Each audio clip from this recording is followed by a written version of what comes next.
तो बच्चों, केमिका पॉइंट प्रयागराज में आपका स्वागत है। तो बेटा, मैं आप लोगों को फिजिक्स पढ़ा रहा था और फिजिक्स में भी क्लास 12 का जो पोर्शन है इलेक्ट्रोस्टैट्स, उसके 2 वीडियो पहले आप देख चुके, उसी के कंटिन्यूएशन में ये नेक्स्ट अगला video. This is electrostatics lecture 3।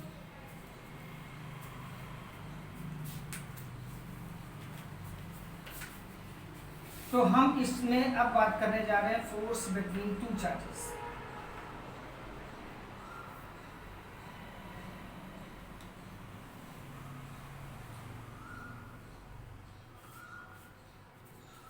Force between two charges. तो जब हम दो चार्ज बॉडीज को एक दूसरे के पास रखते हैं, इसके पास मान लो बेटा कोई चार्ज है पॉजिटिव या नेगेटिव, और ये किसी भी शेप की दूसरी बॉडी है, इसके पास भी चार्ज है पॉजिटिव और नेगेटिव, तो ये दोनों बॉडीज एक दूसरे को अट्रैक्ट और रिपेल करती हैं। तो हम पाते हैं कि like charges repel each other,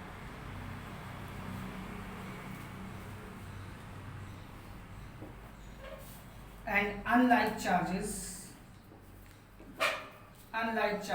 attract each other.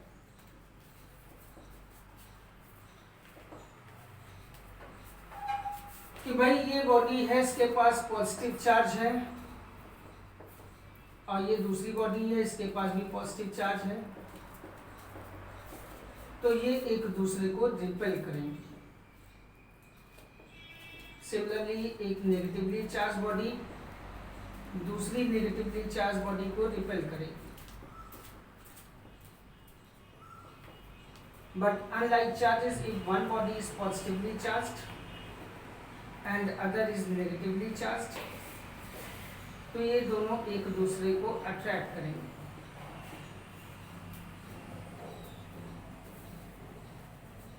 Secondly, force x equally on both charges.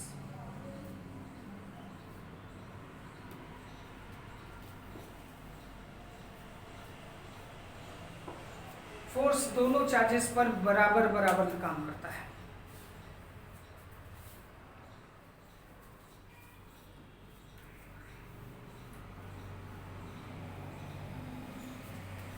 कि भाई ये मेरे पास एक मान लो बेटा चार्ज रिंग है,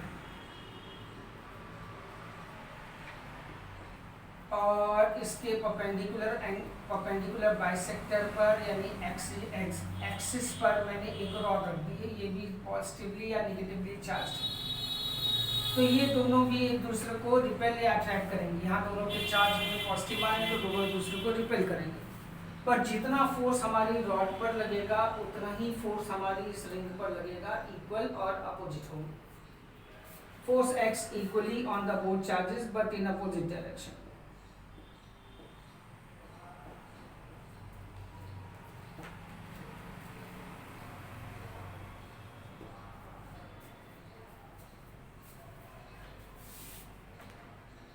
तो चार्जेस पर लगने वाले फोर्स के लिए कूलम ने अपना लॉ दिया, Coulomb's law. This law states that force between two point charges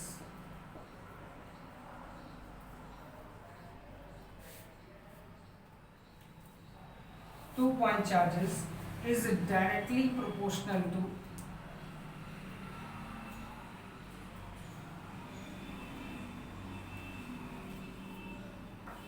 product of the two charges,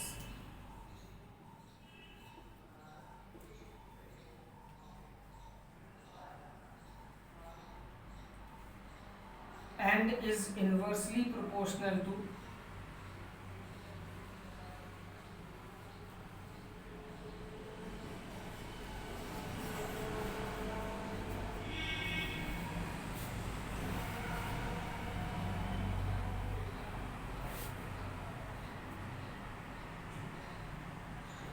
square of distance between them.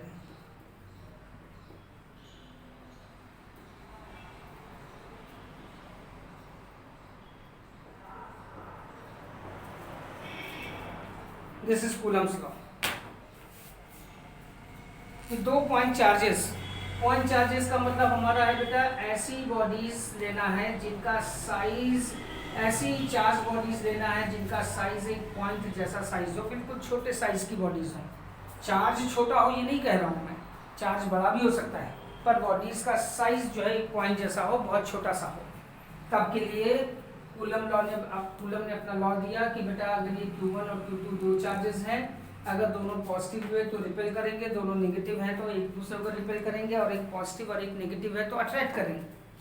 तो ये जो फोर्स दोनों पर लगेगा, इसके ऊपर जितना लगेगा उतना इसके ऊपर भी लगेगा, दोनों के ऊपर एक बराबर। भले ही ये 1 माइक्रोकूलम चार्ज हो, ये 1000 माइक्रोकूलम हो, अगर इस पर 10 न्यूटन का फोर्स है तो इस पर भी 10 ही न्यूटन लगेगा, दोनों पर बराबर चार्ज फोर्स लगता है।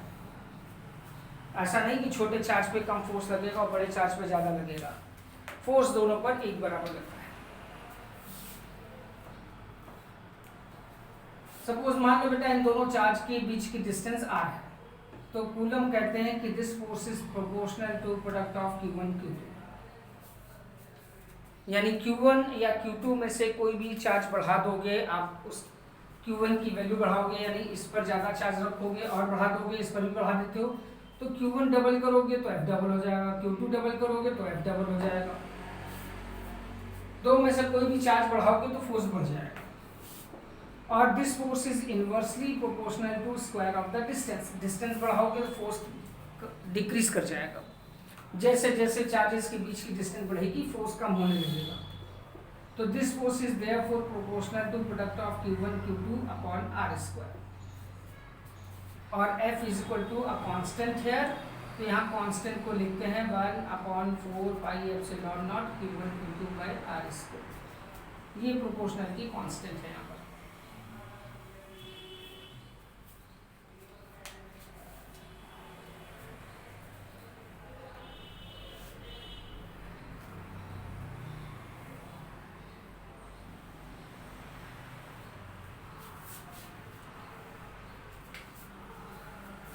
तो हम इसमें बात करें when charges are in vacuum, when charges are in vacuum मतलब दो चार्ज मेरे पास है, पॉइंट चार्जेस, इनके बीच में वैक्यूम है, Q1 Q2 है, और बीच में कोई भी मीडियम नहीं है। Remember Coulomb's law stationary charges के लिए भी सही है और मूविंग चार्जेस पर भी सही है। जब चार्जेस मोशन में होते हैं तब भी कूलम लॉ लगेगा, जब चार्जेस रुके हुए हैं तब भी लगेगा। जब चार्जेस मोशन में आते हैं तो मैग्नेटिक फोर्स और एक्स्ट्रा लगने लगता है, जो इलेक्ट्रिक फोर्स के कंपैरिजन में बहुत कम होता है। तो F इज, जब चार्जेस वैक्यूम में अगर है तो इनके बीच में जो फोर्स है हम इसका नाम FV रख देते हैं, V फॉर वैक्यूम। ये हो गया 1/4 पाई एप्सिलॉन नॉट, जो फॉर्मूला मैंने आपके सामने लिखा वही यहाँ पर लगाना है, force in vacuum. And secondly when charges are in a medium,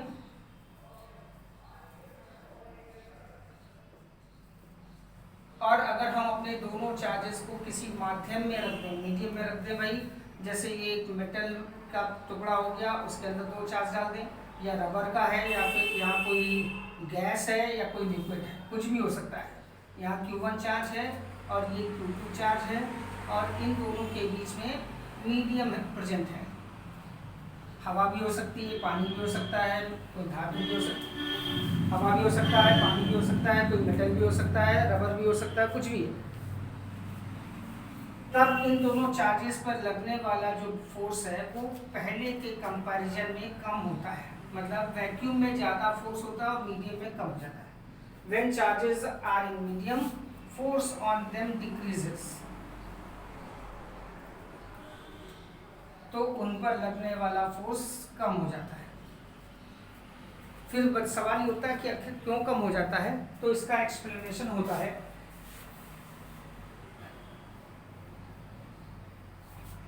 force क्यों कम होता है तो इसका रीजन है due to polarisation in medium. Medium के पोलराइजेशन की वजह से फोर्स डिक्रीज कर जाता है। और फोर्स का फॉर्मूला अब क्या होगा, तो force in medium is calculated from the formula 1/4 Q1 Q2 by r²। ये फॉर्मूला है, बिल्कुल उसी फॉर्मूले जैसा ही है, बस एक अंतर आ गया, यहाँ केवल एप्सिलॉन लिखा है और इसमें एप्सिलॉन 0 लिखा है, एप्सिलॉन नॉट लिखा है। इस एप्सिलॉन को हम एप्सिलॉन नॉट इंटू के भी लिख सकते हैं, इसलिए force between medium, charges in medium में चार्ज को डालने पर जो फोर्स का फॉर्मूला है वो 1/4 एप्सिलॉन नॉट इंटू के Q1 Q2 by r² होता है।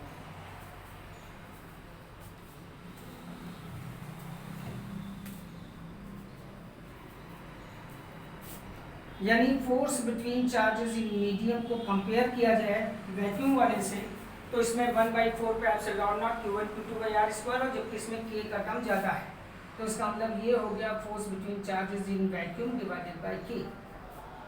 यानी वैक्यूम से k टाइम्स फोर्स मीडियम में कम हो जाता है, जहाँ k के बारे में भी हम आगे बताते हैं।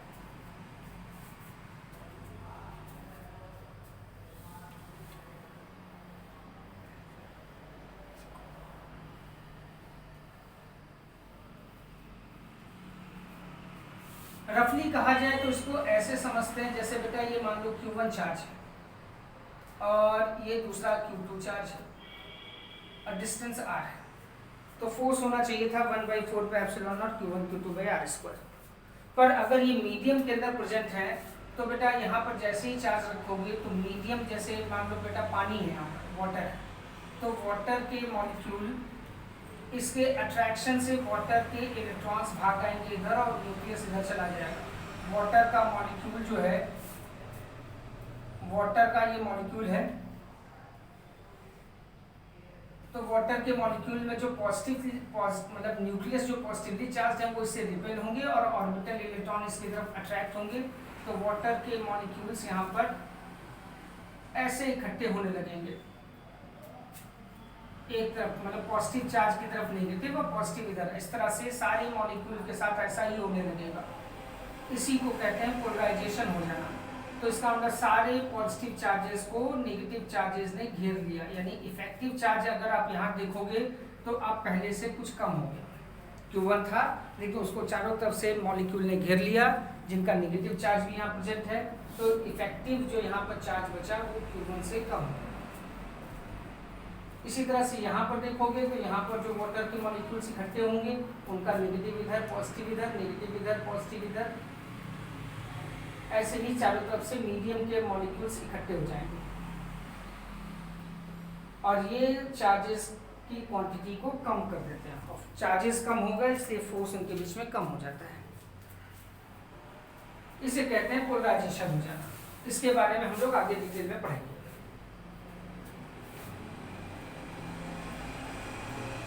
तीसरी बात, when medium is partially field,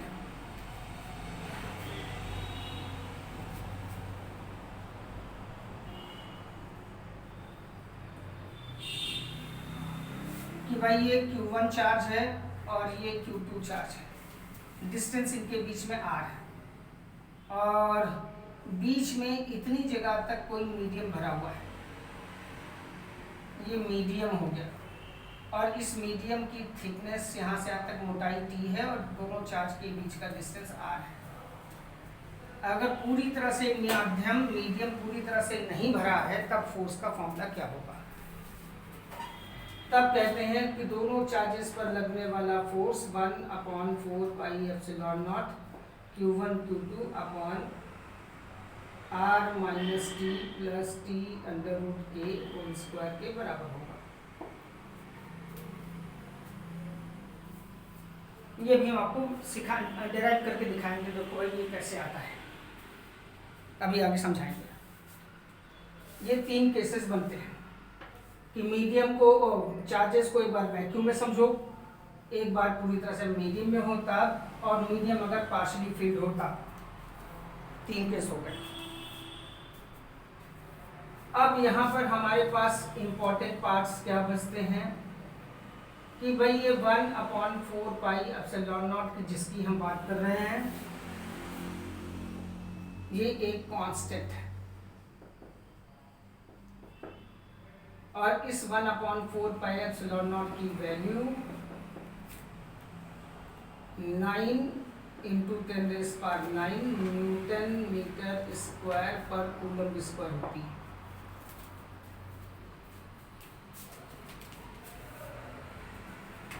ये किस सिस्टम में वैल्यू आई? MKS और SI सिस्टम में ये वैल्यू है इसकी। और जब हम CGS सिस्टम में जाते हैं तो हम इसकी वैल्यू 1 पाते हैं। CGS सिस्टम में चार्ज का यूनिट हम 3 × 10 1 कूलम बराबर 3 × 10⁶, इसीलिए मानते हैं कि ये प्रोपोर्शनलिटी कांस्टेंट 1 हो जाए। तो जब हम 1 कूलम बराबर हमने बताया था कितना, 1 कूलम बराबर मैंने बताया था 3 × 10⁶ ESU चार्ज। तो जब बेटा 1 कूलम की जगह आप ये सब्स्टिट्यूट करोगे तो इस कांस्टेंट को कैलकुलेट करने पर आपको 1 मिलेगा। तो CGS सिस्टम में जाते हैं तो 1/4 एप्सिलॉन नॉट की वैल्यू 1 हो जाती है। न्यूटन की जगह डाइन, मीटर के प्लेस पर सेंटीमीटर, और चार्ज की जगह ESU इलेक्ट्रोस्टैटिक यूनिट। ये इसका CGS सिस्टम में यूनिट है। CGS सिस्टम में वैल्यू, राइट।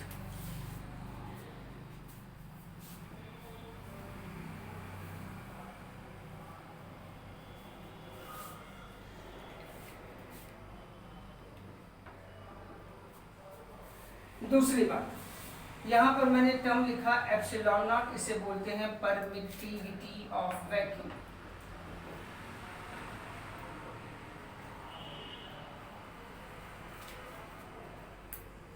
और मैंने एप्सिलॉन भी लिखा था। केवल एप्सिलॉन का मतलब होता है परमिटिविटी ऑफ मीडियम।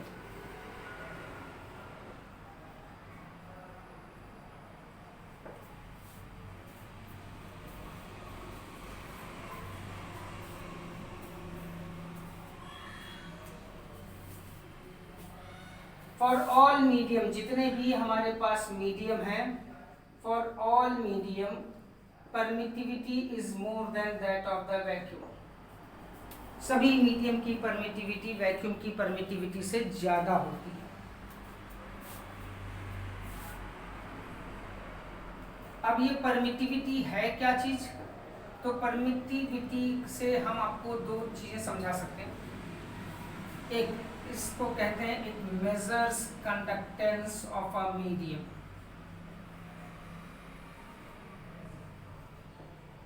परमिटिविटी से मीडियम की गुड या बैड कंडक्टर होने का पता चलता है।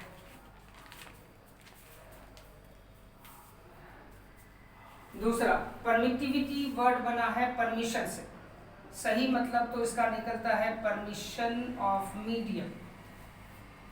किसी मीडियम की परमिशन क्या है, कितनी परमिशन देता है? 2 electric line of forces.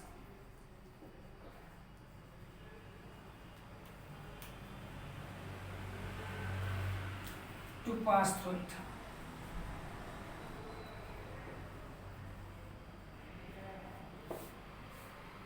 Permittivity term आया है परमिशन ऑफ द मीडियम से। मीडियम किसी भी मतलब कितनी लाइन ऑफ फोर्सेस को अपने में से जाने की परमिशन देता है, उसका मेजरमेंट करता है परमिटिविटी।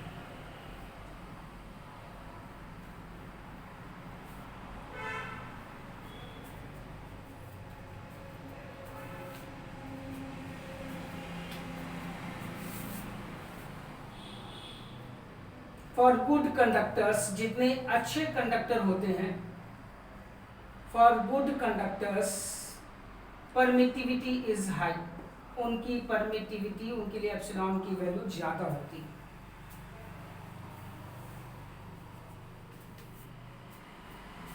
है। And these permit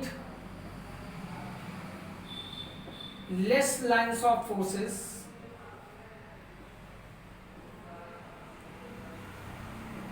to pass through it, और ये अपने में से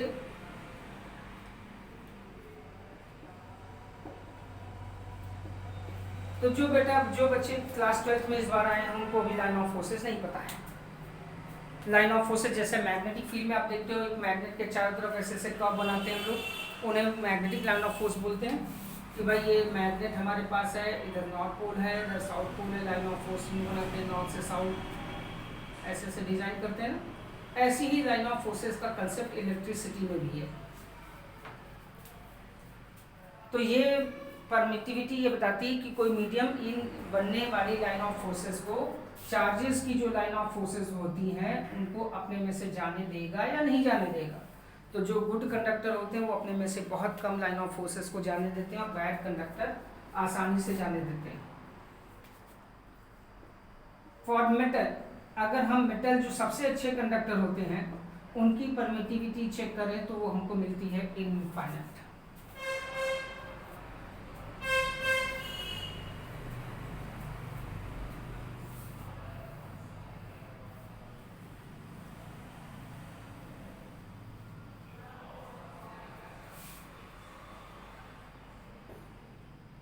मीडियम की परमिटिविटी और वैक्यूम की परमिटिविटी का रेशियो।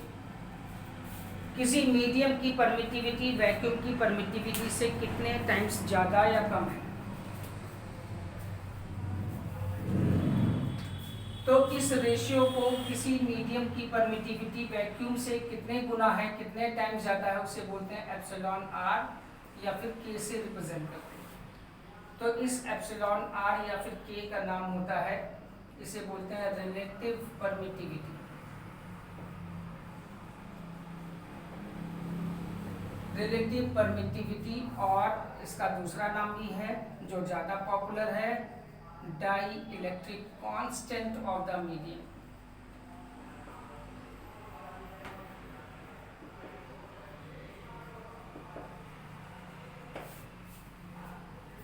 इस एप्सिलॉन आर या के को मीडियम का डाई इलेक्ट्रिक कांस्टेंट बोलते हैं।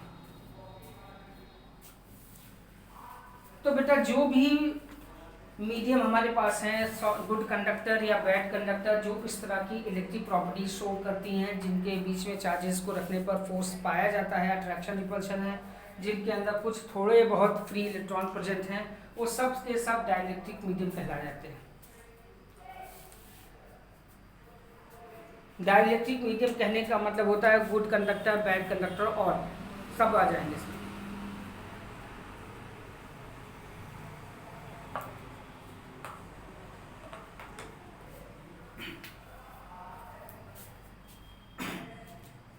मिनिमम वैल्यू ऑफ के इज 1 फॉर वैक्यूम। खुद वैक्यूम के लिए इसकी वैल्यू 1 होती है। एयर के लिए देखें तो इसकी वैल्यू 1.008। हवा के लिए डाइलेक्ट्रिक कांस्टेंट का मान 1.008 होता है, पर कैलकुलेशन करते समय हम इसे नियरली 1 ही मान के चलते हैं। ग्लास के लिए देखें तो इसका वैल्यू 5 से लेकर 8 के रेंज में मिलता है। वाटर के लिए देखें तो इसकी वैल्यू 81 होती है, और मेटल के लिए देखें तो इसकी वैल्यू इनफाइनाइट होती है।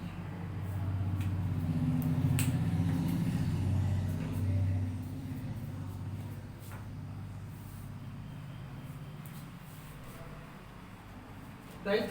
The more is value of K. The more is the K, the more is epsilon, and hence the more is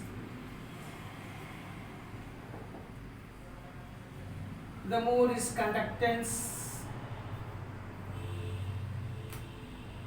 of the medium, conductance nature of medium,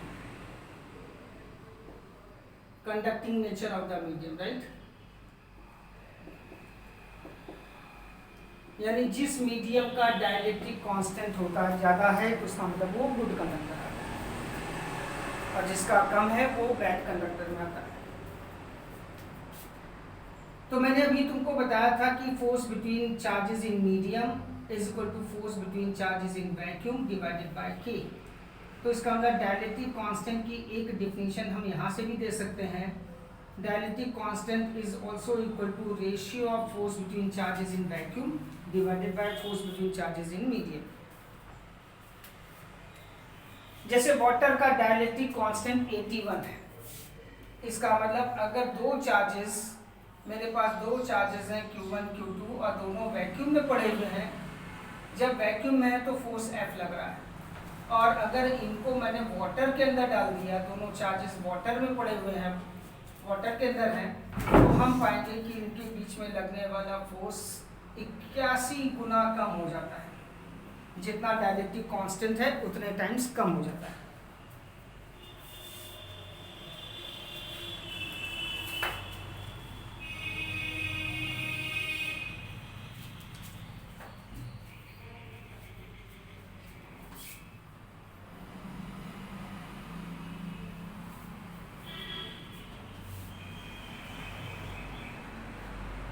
As temperature increases,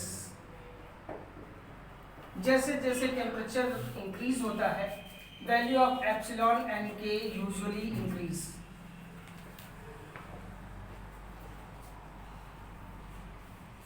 temperature को बढ़ाने से medium का dielectric constant और permittivity आमतौर पे बढ़ती है, यानी मीडियम में कंडक्टिंग नेचर इंक्रीज करता है।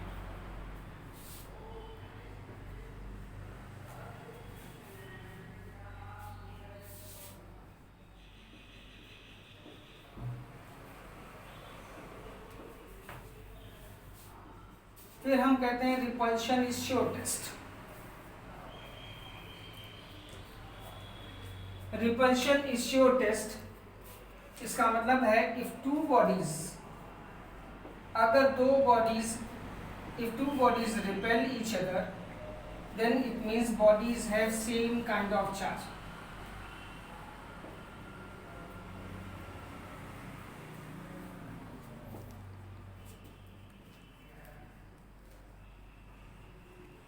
सेम काइंड ऑफ चार्ज, यानी charge on both bodies are of same type, दोनों पर पॉजिटिव या दोनों पर नेगेटिव चार्ज होगा। But attraction is not shortest.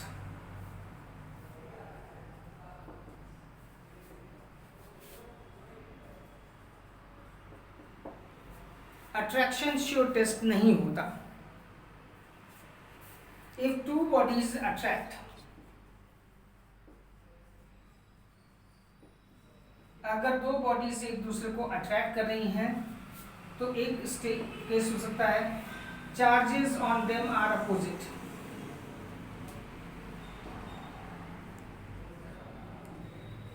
तो जनरली जो बच्चों के दिमाग में आता है कि दोनों में अट्रैक्शन है, इसका मतलब चार्जेस दोनों पर अट्रैक्ट हों, अपोजिट हैं, एक पर पॉजिटिव और एक पर नेगेटिव। दूसरी पॉसिबिलिटी तब भी आती है कि वन बॉडी इज न्यूट्रल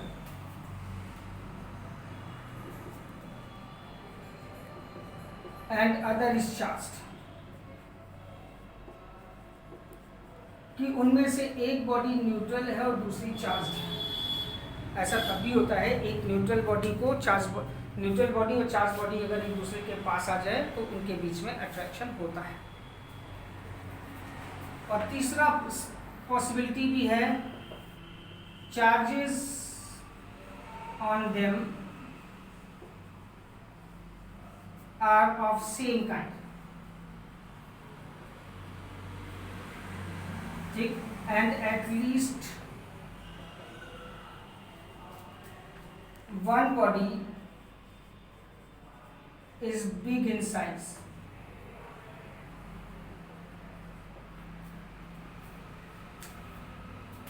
और कम से कम एक बॉडी साइज में बड़ी है।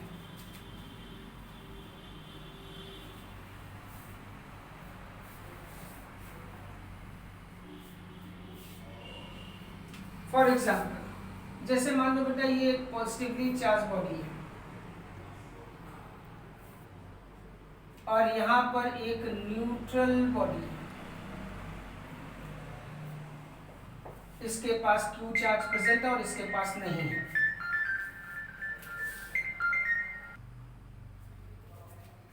इसके पास चार्ज नहीं है, इसके पास चार्ज और इसके पास नहीं है, तो इसके अट्रैक्शन से इस न्यूट्रल बॉडी के अंदर मौजूद इलेक्ट्रॉन आगे भाग आएंगे। फ्री इलेक्ट्रॉन जितने भी हैं सब इधर खिंचा जाएंगे। इस न्यूट्रल बॉडी के अंदर जो मुक्त इलेक्ट्रॉन, फ्री इलेक्ट्रॉन है, वो इसकी तरफ अट्रैक्ट होकर के किनारे भाग आएंगे और इनके इधर भाग जाने से ऐसा लगेगा जैसे पॉजिटिव यहाँ इकट्ठा हो गया।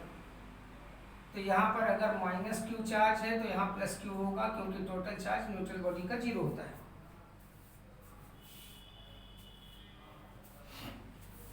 अब इनके बीच का डिस्टेंस मान लो ये इफेक्टिव डिस्टेंस r है, यहाँ से यहाँ तक का डिस्टेंस 2r है।